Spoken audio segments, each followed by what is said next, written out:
Sejam bem-vindos a mais um vídeo do canal NetAgro e hoje eu vou estar falando do nutriente mais importante para as plantas, o nitrogênio.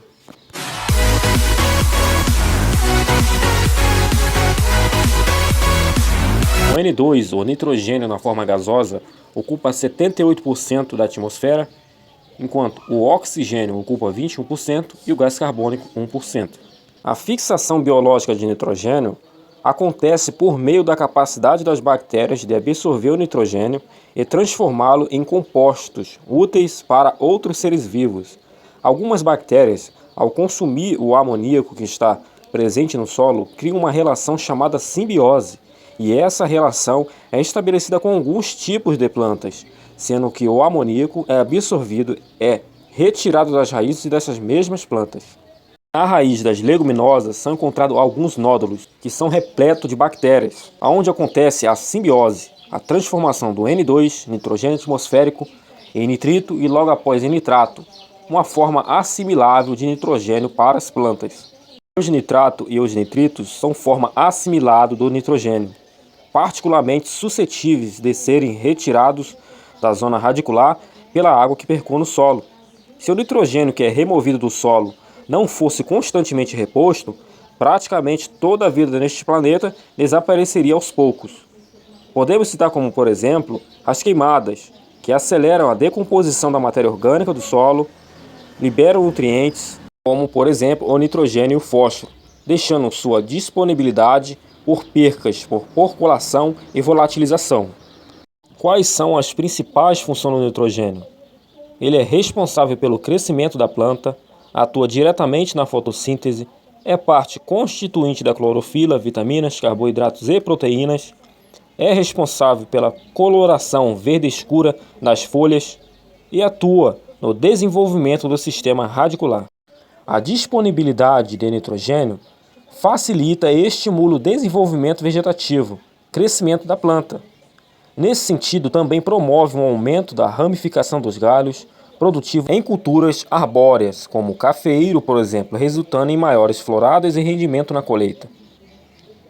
Principais sintomas de deficiência de nitrogênio: a coloração verde pálida ou amarelada nas folhas, principalmente nas mais velhas. Em casos mais graves, as plantas têm suas folhas com uma coloração marrom, com queimadas, que vão se expandindo pelas folhas. Ele também inibe o crescimento das raízes e plantas. Ocorre uma redução da produtividade de grãos e frutos e, por último, reduz o crescimento dos frutos. Crescimento da raiz sob deficiência de nitrogênio. Consequentemente, as raízes crescem mais rápido do que os brotos. O crescimento intensivo da raiz é a chamada resposta da forragem à deficiência de N. Quando ocorre uma deficiência de nitrogênio, a planta explora áreas maiores em busca desse nutriente tão vital. Ao contrário, sob abundantes disponibilidades de nitrogênio, as plantas reduzem o seu crescimento das raízes para minimizar a toxicidade. Quais são as principais plantas que sofrem com a deficiência de nitrogênio? Por exemplo, a cana-de-açúcar, o milho, o arroz, a soja, café, feijão, citros, algodão, trigo, forrageiras, entre outras.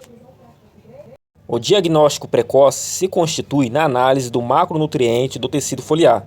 É importante salientar que a análise do tecido foliar deve ser realizada no começo do ciclo vegetativo, porque quando a deficiência de nitrogênio ela é detectada visualmente, a produção da planta já está comprometida. Por isso que é importante fazer um bom planejamento no que diz a respeito à análise foliar, assim, consequentemente, uma baixa produtividade por causa de quantidades inadequadas de nutrientes. Deficiência de nitrogênio na cana-de-açúcar. Na foto do lado esquerdo, não foi adicionada nenhuma quantidade de nitrogênio. É nitidamente visível que o seu crescimento foi reduzido. Do lado direito, foi adicionado 170 kg de nitrogênio. É nitidamente visível a diferença no que diz a respeito a um bom desenvolvimento. Sua deficiência acarreta no atraso do crescimento da cana. Quais sintomas? As folhas, especialmente as mais velhas, tornam-se verde clara, amarelas e o crescimento da planta é reduzido.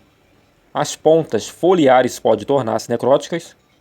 Os caules são finos e atrofiados, com seu comprimento reduzido entre os internódios. O perfilhamento é reduzido e a massa radicular é menor. Causas: deficiência de nitrogênio.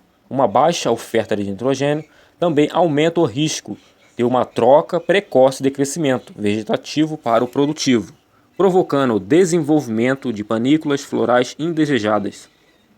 O nitrogênio é importante para forte desenvolvimento dos colmos, maior volume de raízes, altas produtividades e qualidade do açúcar e, por último, é essencial para a eficiência do uso da água, além do aumento à tolerância a pragas e doenças. Deficiência de nitrogênio na soja.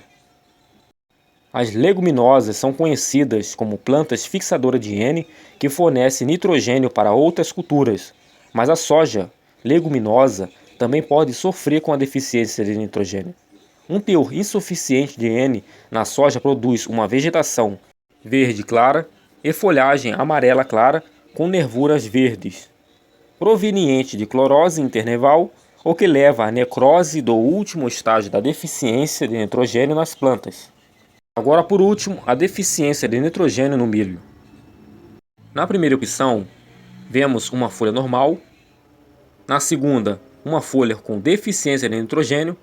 E por último, duas espigas, uma normal e outra com deficiência de nitrogênio. Nesse segundo slide, está presente a deficiência de outros nutrientes importantíssimos para o correto desenvolvimento. Primeira opção, temos o potássio, segundo o fósforo, terceiro o nitrogênio e por último o estresse hídrico. As formas mais encontradas no mercado de disponibilizar nitrogênio é o nitrato de amônio, sulfato de amônio e por último a ureia. Sua concentração é de 46% de nitrogênio. A ocorrência de chuvas consideráveis durante a aplicação da ureia favorece as percas por lixiviação. A aplicação com folhas orvalhadas ou mesmo úmidas favorece a fitoacidez, já que ocorre a solubilização do nitrogênio e o efeito herbicida. O próximo vídeo será sobre o cálculo de adubação. Então você que gostou do conteúdo, deixa aquele like, inscreva-se no canal e ative o sininho para estar recebendo notificações do YouTube. E até a próxima!